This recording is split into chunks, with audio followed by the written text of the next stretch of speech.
কিভাবে যাইবে ওপারে, প্রভাত বেলাতে গুরু মন্ত্র নিয়ে তালা মারো দেহ ঘরে।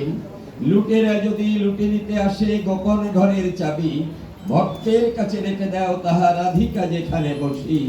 যতনে রহিবে পূজার অর্ঘ্য প্রভুর গলার মালা, ভক্তের সাথে মিলিবে ভগবান, দূর হবে ভবজ্বালা, দূর হবে ভবজ্বালা। সুধী মণ্ডলী, আমি আপনাদের কাছে বলেছি ভাষাগতভাবে কিছু জিনিস নিয়ে। আমি খুলনা আপনার ইউনিভার্সিটির কাছে আমার একটা পাঠ ছিল, ওখানে পাঠ করতে গেলে পরে প্রায় 1000 মতো শ্রোতা উপস্থিত হয়েছিলেন। মাঝখানে একটা ছেলে দাঁড়িয়ে আপনার কমিটির কাছে বলতেছে আমি পাঠকের কাছে একটা প্রশ্ন করতে চাই। তা কমিটি বলতেছিল আপনি একটা কাগজে লিখে দেন। ও বলতেছিল না, আমি সরাসরি তার কাছে এটা জিজ্ঞাসা করব। তা আমি বললাম যে তুমি বলো তাহলে কি বলতে চাও। তো আমি জিজ্ঞাসা করলাম যে কি করো তুমি। তখন বললো যে আমি খুলনা ইউনিভার্সিটিতে 3rd ইয়ারের অনার্সের ছাত্র আমি। তা আমি বললাম ঠিক আছে তুমি বলো। তো বলতেছে পাঠক মশাই, মা কালীর উপর মা কালী বাবা শিব ঠাকুরের উপরে দিগম্বরী হয়ে দাঁড়িয়ে আছে। যে মা উলঙ্গ হয়ে দাঁড়িয়ে আছে, দিগম্বরী হয়ে দাঁড়িয়ে আছে, বিবস্ত্রা হয়ে দাঁড়িয়ে আছে, সেই মাকে কি পূজা করা যায়? সেই মাকে কি পূজা করা যায়? তখন আমি বললাম যে তাহলে তুমি একটা কাজ করো, আমার কাছে একটা নতুন ডায়েরি আছে আর আমার একটা কলম আছে, আমার এই ডায়েরিতে দেখো, তুমি এই ডায়েরিটা নিয়ে যাবে আর এই কলমটা নিয়ে যাবে। তো বললো আমি এটা দিয়ে কি করব? আমি বললাম এই ডায়েরিটা কলমটা নিয়ে যাবে, এই খুলনায় তোমার মতো শয়তান আর কতগুলো আছে তার একটা লিস্ট আমারে দেবে। কেননা মা যে ল্যাংটা এটা তুমি দেখলে কি করে আগে তাই বলো। ইসলাম বলেছে মায়ের পায়ের নিচে বেহেশত, সনাতন বলেছে মায়ের পায়ের নিচে স্বর্গ। তাহলে যেখানে সন্তানের শেষ সত্তা, যেখানে কৃপা না হলে পরে জগৎকে চেনা যায় না, সেই জায়গা থেকে তোমার চোখ আপনার এই সাদৃশ্য সত্তা আসরিক পরিধিকে লাভ করলে কি করে তাই বলো। তা আমি বললাম তুমি আমার কাছে শোনো, আমি বীরেন মৈত্র নয়, আমার মতো একটা অপদার্থ সন্তান জন্ম দিতে আমার মা দিগম্বরী হয়েছিলেন। এই জগতে কোনো মা দিগম্বরী না হয়ে সন্তান দান করতে পারে না, পারে না। আপনার তাকে একটা সন্তানকে দান করতে হলে যদি মাকে দিগম্বরী হতে হয়, তাহলে নিত্য প্রসবিনী যাকে বলে তার কাপড় পরার সময়টা কোন সময়? এই ধরিত্রীকে বলা হয় নিত্য প্রসবিনী।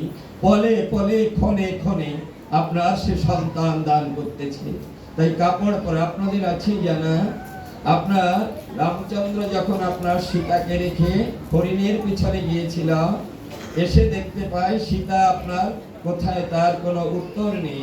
তখন হন্যে হয়ে আপনার ঘুরতেছিল, বনের ভিতরে গিয়ে আপনার সুগ্রীব আর হনুমানের সাথে দেখা হয়। কারণ সুগ্রীবকে বালিরাজ তখন আপনার তাড়িয়ে দিয়েছিল, রাজ্যচ্যুত হয়ে হনুমানকে নিয়ে বসেছিল বনের ভিতরে। রামচন্দ্র খুঁজতে খুঁজতে গিয়ে আপনার দেখা পায় আপনার ওই হনুমান আর সুগ্রীবকে। তখন জিজ্ঞাসা করেছিল রাম সুগ্রীবের কাছে, তুমি কি আমার সীতাকে দেখেছ? তা আপনার বলতেছিল সুগ্রীব যে আমি তো সীতাকে চিনি না, তবে একটা নারী অপরূপ রূপ মাধুর্যে গড়া, মনে হয় যেন সোনায় সোহাগা দিতে, সৃষ্টিকর্তার কোনো কার্পণ্যতা ছিল না, বিচিত্র ধারার মধ্যে বৈচিত্র্য সমস্ত রূপের বাঁশরি দিয়ে মনে হয় যেন সাজিয়েছে তাকে। এমন একটা নারীকে রাবণ উপহার নিয়ে যায় ছিনিয়ে, আর ওই মহিষী নারী লক্ষণ লক্ষণ বলে চিৎকার করেছিল। সাড়া না পেয়ে যাবার সময় তার অঞ্চল বেঁধে আপনার কিছু জিনিস হয়তো পুটলি আকারে ফেলে গেছে, দেখো তো এটা তোমার সীতার কিনা। আপনার রাম ধরার আগে লক্ষণ আপনার লুফে নিল।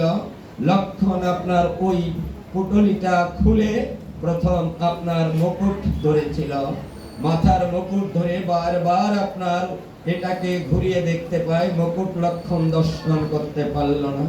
এই মুকুট তার মার কিনা বলতে পারল না। কেন? কারণ লক্ষণ জীবনে কখনো সীতার মুখের দিকে তাকায়নি। এরপরে বাজুবদ্ধ ধরে, বাজুবদ্ধ আপনার চিনতে পারেনি, কারণ কখনোই সীতার বাহুর দিকে তার দৃষ্টি নিবদ্ধ হয়নি। এরপরে পায়ের মল যখন ধরেছিল, চোখের জলে ব্যক্ত করে বলেছিল, দাদা এটাই আমার মায়ের পায়ের মল, নিত্য পূজা দিতে গিয়ে আমি এই মল মায়ের পায়ে করেছি দর্শন। তাহলে আপনার চোখটা উপরে গেল কেন? আজকে আমরা এই তত্ত্ব কথা জানি না বিধায় আমরা কখনো কখনো নিজেদেরকে মোড়ের মধ্যে প্রবেশ করে। আপনারা অবশ্যই কালী তত্ত্ব না জানলে পারে কৃষ্ণ তত্ত্ব জানা যায় না। কেননা গৌতমীয় তন্ত্রে দেখবেন বলা হয়েছে, য কৃষ্ণ শৈব দুর্গা শত, য দুর্গা কৃষ্ণ এবশ, যে দুর্গা সেই কৃষ্ণ, যে কৃষ্ণ সেই দুর্গা। আপনার ডক্টর মহানামৃত ব্রহ্মচারীর শিষ্য থাকতে পারেন এখানে অনেকে। ডক্টর মহানামৃত ব্রহ্মচারীর গৌর কথা বই পড়ে দেখেন, সেখানে বলা হয়েছে য গৌর শৈব কালী শত, যা কালী গৌর এবশ, অর্থাৎ যে গৌর সেই কালী, যে কালী সেই গৌর। আপনার সৃষ্টির আগে যখন আপনার এই সৃষ্টি ধারা আনার তরে, যখন পরব্রহ্ম আপনার এই সৃষ্টিকে আনার তরে মায়াকে তার হৃদয় থেকে আলাদা করে আপনার বলেছিল, মম হৃৎপদ্ম হতে তোমা করিলাম সৃজন, তুমি হবে শক্তি স্বরূপিণী, আমি শক্তিমান। অর্থাৎ একই ধারা বয়, এ থেকে সৃষ্টির জন্য আপনার মায়া, অর্থাৎ একটা যোগ মায়া, একটা মহামায়া। দেখবেন কোন এক সময় আপনারা পূর্ণিমা তিথিতে আমার লক্ষ্মী মায়েরা দেখবেন আপনার ধন্যের মধ্যে বা ধানের মধ্যে বা উপরে লক্ষ্মীকে একটা পাত্রে বসিয়ে তারপরে পূজা করে দেখবেন। পূজা করে ওই লক্ষ্মীকে যখন আপনি পূজা করেন, তখন আপনার মন্ত্র পড়েন, আমরা তখন মায়ের কাছে প্রার্থনা দেহি, আপনার দান করি, আমরা প্রার্থনা করি মায়ের কাছে, ধনং দেহি, বিদ্যাং দেহি, রূপং দেহি, পুত্র দেহি, যশ দেহি আমরা বলে থাকি। তাহলে একটা মায়ের কাছে আমি আপনার ধন জন প্রার্থনা করতেছি। যখন কৃষ্ণের বামঙ্গ সম্ভূত সত্তা জগৎ লক্ষ্মীকে যখন আমরা পূজা করি, তখন আমরা কেউ ধন জন চাই না। আমরা তখন মাথা নত করে মায়ের কাছে প্রার্থনা করে বলি, হে মা জগৎ লক্ষ্মী, তুমি আমাদের সমস্ত আসরিক সত্তা বিনষ্ট করে তুমি কৃষ্ণ প্রেম পথে আমাদেরকে পৌঁছে দিও। অর্থাৎ একটা যোগমায়া, একটা মহামায়া যখন সৃষ্টির মধ্যে রয় তখন তাকে মহামায়া কয়, আর সৃষ্টির বাইরে যখন তিনি হয় তখন তাকে যোগমায়া বলে শোধায়। সৃষ্টির মাঝে আপনার মহামায়া আর সৃষ্টির বাইরে যোগমায়া। এমনি করে আমি আপনাদের কাছে বলি, সেটি হলো আপনারা যারা এখানে বসে আছেন, আপনারা দেখবেন মা আপনার একটা মুন্ডমালা গলায় নিয়েছে। অনেকে আমরা অনেক প্রকারের খারাপ কথা বলে থাকে, আমরা বলি মা অসুরদের কেটে অসুরদের মালা মাথা মস্তক আপনার গলায় নিয়েছে। এটা সত্য নয়। আপনার যারা এখানে শিক্ষিত সমাজ আছেন ভালো বুঝবেন, আপনারা স্বরবর্ণ ব্যঞ্জন বর্ণ মিলে কয়টা অক্ষর ছিল? 52টা। আপনার বিজ্ঞানীরা এখন বা বৈজ্ঞানিকরা দেখবেন তার ভিতর থেকে 2-3টা শব্দ ইতিমধ্যেই আপনার ডিলিট করে দিয়েছে। ডাবল জি, ডাবল লি, আপনার দুটো বর একটা নেই, দুটো নোয়ার একটা নেই, এরকম হয়ে গেছে। কিন্তু সুদীজন যারা আছেন আপনারা আমার কথা বুঝবেন, সেটি হলো আপনার দৌরাত্মে আপনি কিছু শব্দ বাদ দিয়েছেন, কিন্তু ওর ভিতরে দেখবেন 3টি স আছে। একটা তালবস্য, একটা মধ্যাহ্ন স, একটা দন্তন্য স আছে কিনা বলেন? তাহলে এই 3টি স আর 2টো স বাদ দিয়ে একটা স দিয়ে চালানো যেত না? বলেন, এই 3টি স্বর ভিতরে একটা স রেখে 2টা স বাদ দিয়ে আমরা চালাতে পারতাম, কিন্তু কেন পারলেন না? কারণ এই 30,000 জয় নয়, তার পক্ষে কৃষ্ণ ভক্তি পাওয়া সম্ভব নয়। এই 30 মধ্যেই সৃষ্টি স্থিতি প্রলয় আপনার লিপিবদ্ধ রয়। আমি ব্যাখ্যা করে শোনাবো। মা আপনার মুন্ড মালা গলায় পড়েছেন জগৎবাসীকে দেখানোর পরে। স্বরবর্ণ আর ব্যঞ্জন বর্ণ এই 52টা অক্ষর ছিল। স্বরবর্ণ যে বর্ণ নিজে নিজে উচ্চারিত হতে পারে, অন্য বর্ণের সহযোগিতা না লয়, তাহাকে স্বরবর্ণ বলে শুধায়। আর যে বর্ণ নিজে নিজে উচ্চারিত হতে পারে না, অন্য বর্ণের সহযোগিতা লয়, তাহাকে ব্যঞ্জন বর্ণ বলে শুধায়। তাহলে স্বরবর্ণ ঈশ্বর নিজেই স্বয়ং সম্পূর্ণ, আর ব্যঞ্জন বর্ণ আমরা জীব, আমরা ঈশ্বর ছাড়া কখনো স্বয়ং সম্পূর্ণ নই। এই কারণে ব্যঞ্জন বর্ণ স্বরবর্ণ মিলে মা 52টা মুন্ডমালা গলায় নিলেন, দেখালেন হে জগৎবাসী, এই জগতে এই স্বরবর্ণ আর ব্যঞ্জন বর্ণ এই দুইটি বর্ণের এক হয়ে জগৎকে সেবা দিতে হয়, জগতে ভাষা উচ্চারিত হয়। এই জন্য মা বলেছে এই ভাষার উৎপত্তি স্থল হলো মস্তিষ্ক। তাই আমি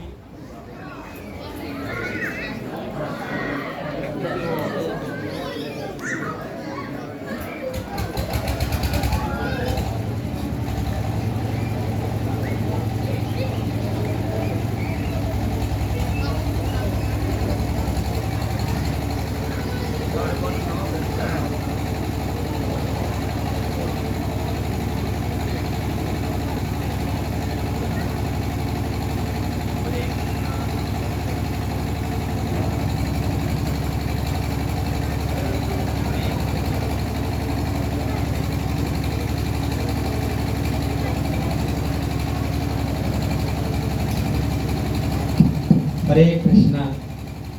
তো আমি বলেছি স্বরবর্ণ ব্যঞ্জন বর্ণ মিলে 52টা অক্ষর দিয়ে মা আপনার এই মুন্ডমালা সাজিয়ে বলেছেন যে এই অক্ষরের উৎপত্তি স্থল হলো মস্তিষ্ক।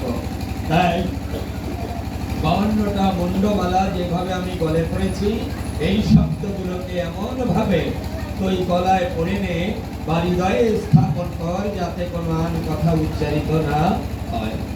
আমি আরেকটি জায়গায় আপনাদেরকে বলি, দেখবেন বলে মা অসুর খেয়ে অসুরের রক্ত মাখা জিহ্বাটা বের করে রেখেছে, মোটেই সত্য কথা নয়। আপনার লাল রং হচ্ছে রজগুণের প্রতীক।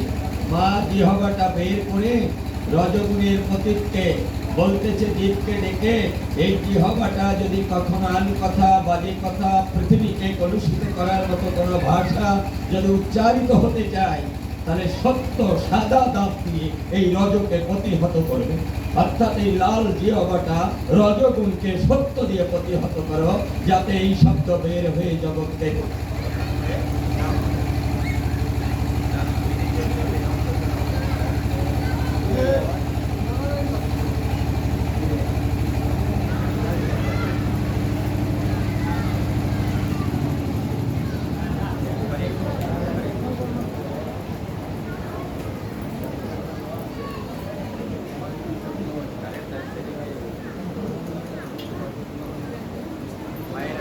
একদম কথা বলা যাবে না, একদম একেবারে চুপ করে থাকেন। আজকে আপনাদের এখানে কথা বলবেন না, যতটুকু মারা যায় আমরা চেষ্টা করে দেখি ঠাকুরের সাথে বলা যায়।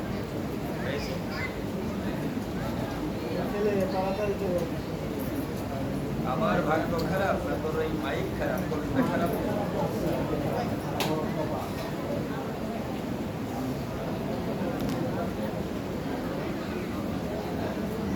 হরে কৃষ্ণ। আমি বললে আপনারা শুনতে পান না, একটু নীরব থাকলে শোনা যাবে। আমি আপনাদের কাছে বলতে চাচ্ছিলাম, আমি যে লেখাটা পড়ে আপনাদের এটা শুরু করেছি, এটা আমার নিজের লেখা। আমার লেখা 32টা বই আপনার ছাপা হয়েছে, আমি আপনাদের যদিও নিতে পারলাম না। তো আমি আপনাদের কাছে বলি, সেটি হলো যে এই যে মুন্ডমালা মা গলায় তুলেছে, জিহ্বাটা রজগুণীর প্রতিনিধায় সত্য দিয়ে চেপে ধরেছে, যাতে এই জিহ্বাটা কোনো আর কথা উচ্চারণ করতে না পারে। তাহলে মায়ের উপরে যে বাবার উপরে মা যে দাঁড়িয়ে আছে, আপনারা শিবগীতা পড়ে দেখবেন। শিবগীতা সর্বপ্রথমে আপনার এই শিবগীতা পড়ে দেখবেন শিব ঠাকুর কি বলেছে। শিব ঠাকুর বলেছে, শক্তি যদি আমাদের হয়, শক্তি যদি আমাদের হয় তাহলে আমি শিব, আর শক্তি যদি আমার হারা হয় তাহলে আমি সব। অর্থাৎ শক্তি আছে বিদায় আমি জীবন্ত, আর শক্তি না থাকলে আমি মৃত। যে আমাকে জীবন্ত রেখে ভক্ত সঙ্গে পাঠায় সে আমার গুরু হয়। ওই কারণে কৃষ্ণ গিয়ে রাধার পায়ে দর্শন দেয় যে তুমি আমার গুরু। এই কারণে আপনাদের কাছে বলেছি মমরিত পত্র হতে তোমা করিলাম সৃজন, তুমি হবে শক্তি স্বরূপিণী, আমি শক্তিমান। অর্থাৎ এই শক্তিমান কখনোই আপনার স্বয়ং সম্পূর্ণ নয় যদি শক্তি তার সহযোগিতা দান না করে। এই কারণে আগে রাধা, তারপরে কৃষ্ণ, আগে লক্ষ্মী, তারপরে নারায়ণ, আগে মা, তারপরে বাবা। অর্থাৎ শক্তি প্রাধান্যতা। ডক্টর মহানামৃত ব্রহ্মচারিণী 40 বছর পরে, বিবেকানন্দের 40 বছর পরে আমেরিকা চিকাগো শহরে গিয়ে বলেছিলেন, salute to god head and heart. আমরা হৃদয় এবং মস্তক বিনম্র করে ভগবানকে প্রণতি জানাই, হেড অ্যান্ড হার্ট। আমরা হৃদয় এবং মস্তক বিনম্র করে ভগবানকে প্রণতি জানাই। এটা কৃষ্ণ, এটা রাধা, এটা ধী, এটা ধাতু, এটা সাবজেক্ট, এটা প্রেডিকেট, এটা বিষয়, এটা বস্তু। অর্থাৎ যা রাধা আছে তার কৃষ্ণ আছে, যা রাধা নেই তার কৃষ্ণ নেই।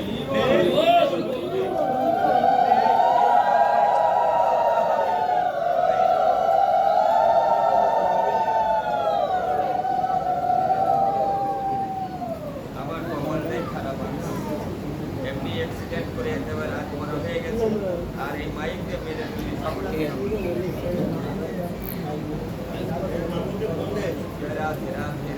তো আমি আপনাদের কাছে বলে, আমি একজন বাংলা মাস্টারের ছেলে।